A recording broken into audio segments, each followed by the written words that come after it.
నీ ఇబ్బందులకు కరిగిపోయి నువ్వు అడిగిన డబ్బు ఇవ్వడానికి ఇక్కడ నీ బాబుగాడి సొమ్ము ఏమైనా ఉందనుకుంటున్నావా అని అంటాడు. తగ్గి వచ్చాను కదా అని మాటలతో చంపకు కళ్యాణ్. ఇప్పుడు నువ్వు ఎన్ని మాట్లాడినా నిన్ను ఎదిరించే పరిస్థితిలో లేను.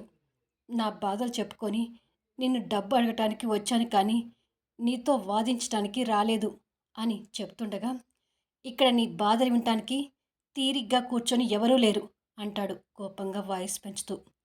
అంతే కోపంగా ఇంకా దగ్గరికి వచ్చి, నన్ను ఎన్నో మాటలని నన్ను కొట్టడానికి చెయ్యి కూడా లేపి చివరికి డబ్బు కోసం నా దగ్గరికి కాదు నా కాళ్ళ దగ్గరికి రావడానికి నీకు సిగ్గనిపించలేదా అని అడుగుతాడు కోపంగా చూస్తూ.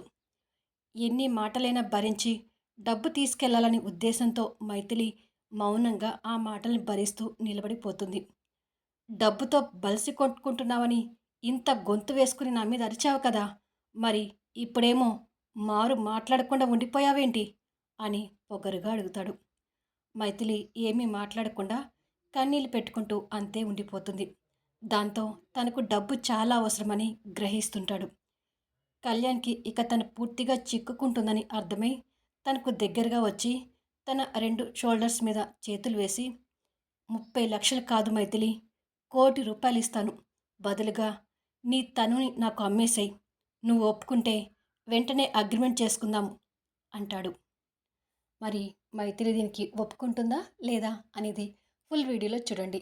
స్టోరీ నచ్చినట్టయితే దయచేసి లైక్స్ ఇవ్వండి, కామెంట్ షేర్ చేయండి.